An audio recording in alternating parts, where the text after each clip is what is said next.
welcome back. I am Dharmendra sir from DSL learning institute doctor Mukherjee Nagar Delhi.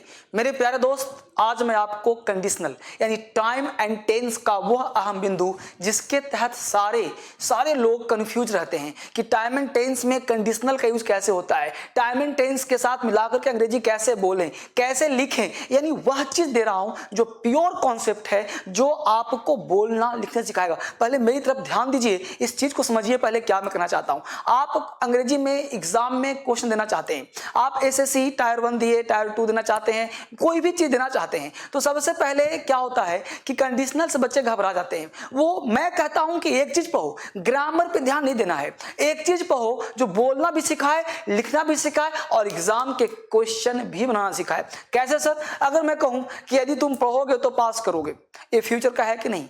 यदि तुम पढ़ोगे तो पास करोगे, यदि तुम पढ़ते तो पास करते, यदि तुम पढ़े होते तो पास किए होते, यदि तुम मेरे पास आओगे ना तो मैं तुम्हें पढ़ाऊंगा, यदि तुम मेरे पास आते तो मैं तुम्हें पढ़ाता, यदि तुम मेरे पास आए होते तो मैं तुम्हें पढ़ाया होता। रटना नहीं है, इंग्लिश में सब लोग रटवाते हैं, यहाँ पर रटवाता नहीं, आपको सिखाने का प्रयास कर रहा हूँ। आप जड़ पे हिट करिए ना, यदि आपको वो जड़ सिखा दूं, वो कॉन्सेप्ट सिखा दूं तो अंग्रेजी कितना आसान हो जाएगा। मैं ओरली बोल रहा हूँ, फिर बोर्ड पे लिख दूंगा, हर चीज सिखा दूंगा। अगर मैं कहता हूं कि यदि, आप ध्यान देना बच्चे, कि if clause is simple present tense, the non-if clause is simple future tense. If clause is simple past tense, the non-if clause is would plus V1. If clause is past perfect tense, the non-if clause would have plus V3. आपको sir नहीं समझ में आया?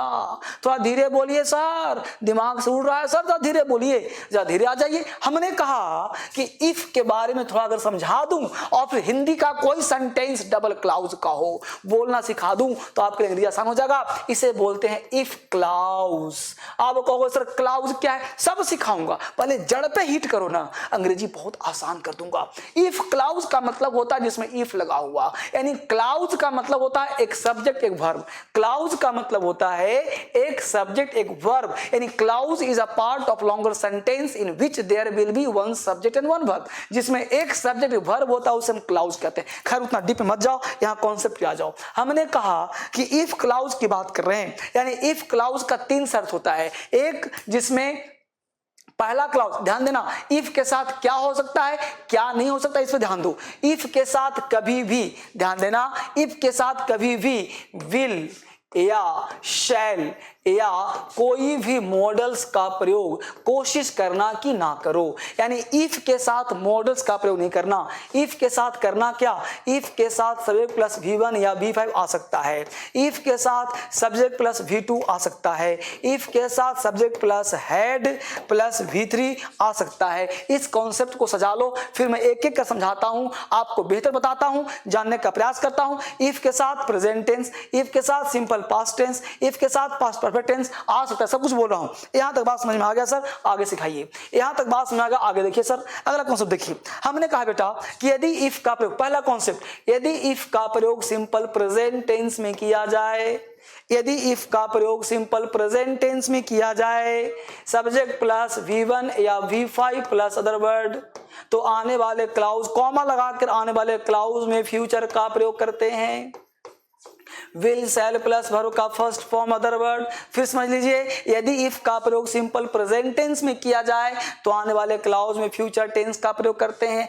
हिंदी में बोलेंगे 2 future, अंग्रेजी में 2 future नहीं होता है। यदि मैं कहूं कि यदि तुम आगरा जाओगे तो ताजमहल देखोगे, हम 1000 बोलेंगे। हमने कहा if you go to Agra you will see the Taj Mahal. ठीक है बच्चे, हमने कहा if you go to Agra you will see the Taj Mahal, ये तुम आगरा जाओगे तो ताजमहल देखोगे, ये तुम मेरे पास आओगे तो मैं तुम्हें पढ़ाऊंगा, if you come to me I will teach you, है ना।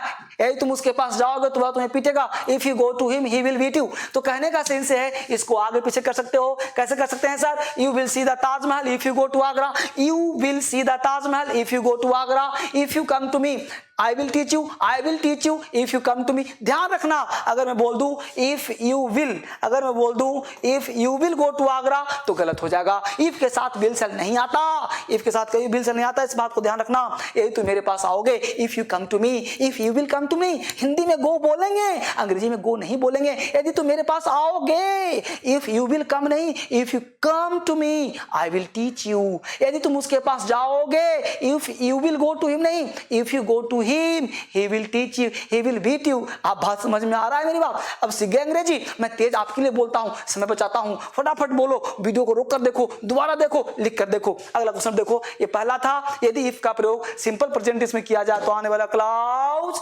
सिंपल फ्यूचर में होता है। अगला कॉन्सेप्ट देखो फटाफट, ये कॉन्सेप्ट नंबर 1 था। कॉन्सेप्ट नंबर 2 देखो, जल्दी से फटाफट काम देखते हैं। अगला कॉन्सेप्ट ये था इफ क्लाउज का पहला कॉन्सेप्ट। दूसरा कहता बच्चे कि यदि इफ का प्रयोग सिंपल पास्ट टेंस में किया जाए तो आने वाले क्लाउज में, यदि इफ का प्रयोग सिंपल पास्ट में किया जाए तो आने वाले क्लाउज में वुड प्लस V1 का प्रयोग करते हैं। ये वुड क्या है सर? ये वुड यह है बच्चे कि वुड का मतलब होता है मॉडल्स। यहाँ वुड के बदले कुड लगा सकते हो, वुड के बदले माइट लगा सकते हो, लेकिन विल से मत लगाना। इफ के साथ कभी भी विल नहीं आएगा, शैल नहीं आएगा, वुड नहीं आएगा, कुड नहीं आएगा। सेंटेंस क्या होगा सर? सेंटेंस होता कि यदि तुम आगरा जाते, यदि तुम मेरे पास आते तो मैं तुम्हें पढ़ाता।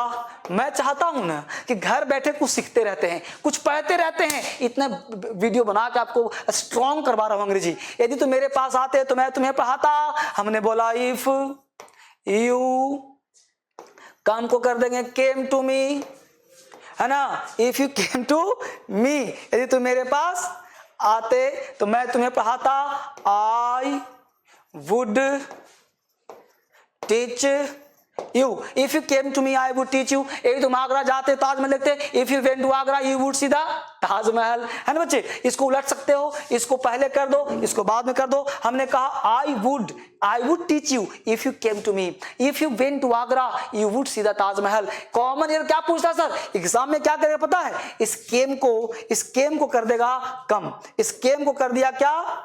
कम। बोलो गलती हुआ कि नहीं? इसी को कहते हैं कॉमन एरर। इसको केम ही करना पड़ेगा। अगर कम कर दिया तो गलत हो जाएगा। यहाँ वुड कर देगा विल। अब बताओ गलत होगा कि नहीं होगा? इसी को कॉमन एरर कहते हैं। इसी को इफ के साथ विल लगा दिया, इफ विल कर दिया, बोलो गलत हुआ कि नहीं? इफ यू के साथ विल लगा दिया, बोलो गलत होगा कि नहीं होगा? तो आपको ध्यान यही रखना है कि कभी भी इफ के साथ विल सेल मॉडल्स नहीं आएगा। सेंटेंस पे ध्यान दीजिए, मैं 2-4 और बोल दे रहा हूं। यदि तुम दिल्ली आते तो मैं तुम्हें पढ़ाता। If you came to Delhi I would teach you. ये ध्यान रखना है। तो ये ऑलवेज माइंड करें कि simple present tense, simple past tense, past perfect tense, if clause से अक्सर क्वेश्चन पूछे जाते हैं एग्जाम में। इस पैटर्न पे क्वेश्चन बहुत सारे होते हैं। इस पैटर्न को आपको ध्यान रखना है। ये पैटर्न बहुत इंपॉर्टेंट है। इफ का प्रयोग सिंपल पास्ट में तो आने वाले क्लाउज वुड प्लस V1 का प्रयोग करते हैं। ये छोटे छोटे वीडियो आपको दे रहा हूं ताकि आप छोटे छोटे टाइम में पढ़ें। समय मिलता है, पढ़ लीजिए, लिख लीजिए, एक चीज तैयार कर लेते हैं। ये स्ट्रांग हो गया,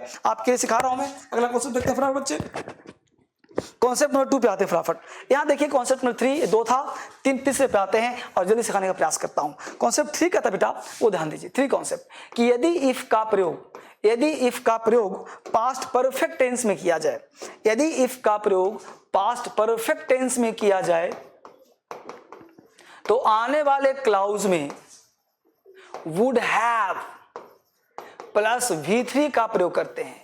कॉन्सेप्ट याद रखिए, वुड हैव प्लस V3, यानी याद रखिए क्या है? यहाँ पे हैड प्लस V3 तो यहाँ V3 आना चाहिए। यानी कि यहाँ पे एग्जाम पता क्या करेगा? इस हैव के बदले में हैज कर देगा, हो गया गलत। इस हैव के बदले में हैड करेगा, हो गया गलत। तो ये चीज ध्यान रखना है। यहाँ वुड के बदले में विल कर देगा, हो गया गलत। तो इसको ध्यान रखिए। यहाँ पे हैड के बदले में हैव कर देगा, हो गया गलत। यहाँ पे V3 के बदले में V2 कर देगा, हो गया गलत। कुछ ना कुछ छेड़ेगा, जहां छेड़ते हैं वहीं अपराध हो जाता है। इस अपराध से आपको बचना है। बात समझ में आया?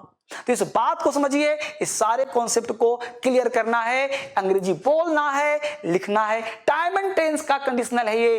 इस टेंस के कंसेप्ट को समझिए, अंग्रेजी लॉलीपॉप हो जाएगा, बोलना भी, लिखना भी, और एग्जाम तो हलवा बन जाएगा। तो एग्जाम के एक मैं कहता क्या हूं, एक चीज पढ़िए लेकिन डेप्थ में पढ़िए, एक चीज पढ़िए बढ़िया से पढ़िए। अब इसका सेंटेंस मैं आपको दे रहा हूं ट्रांसलेट करके, ताकि आपके कुछ आसान हो जाए। धीरे धीरे सीखो, एक बार जरूरत नहीं, आराम आराम से पढ़ो। हमने डीएसएल इंग्लिश पर 500 वीडियो डाला है, उसको आराम से सब देख डालिए, बड़ा मजेदार चीज है आपके लिए। जैसे सेंटेंस आप हिंदी दे रहा हूं कि यदि तुम मेरे पास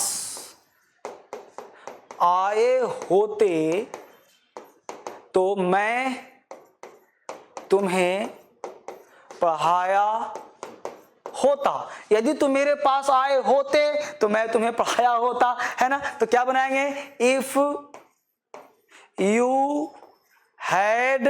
अब ध्यान देना, कम का भीतरी भी कम ही होता है, कम केम कम, तो वर्ब भी तो याद करना पड़ेगा, कम केम कम, है ना। तो if you had come to me, if you had come to me, I would have taught you, I would have taught you, if you had come to me I would have taught you। अंग्रेजी बोलो ना, लिखो ना, पढ़ो ना, आसान हो जाएगा। यदि तुम आगरा गए होते तो ताजमहल देखे होते। if you had gone to Agra, if you had gone to Agra, you would have, if you would have seen the Taj Mahal, you would have seen the Taj Mahal if you had gone to Agra। यदि तुम मेरे पास आए होते, मैं तुम्हें पढ़ाया होता, है ना, तो मैं तुम्हें पढ़ाया होता, I would have taught you if you had come to me। यदि तुम उससे मिले होते तो वह तुम्हें पीटा होता, if you had met him he would have beaten you. बोलो अंग्रेजी आसान हुआ कि नहीं। तो ये क्या दिया हूं मैं, ये आपको छोटे छोटे वीडियो बना बना करके आपको बूस्ट कर रहा हूं। आपको मैं चाहता हूं कि औरों से अलग बनिए।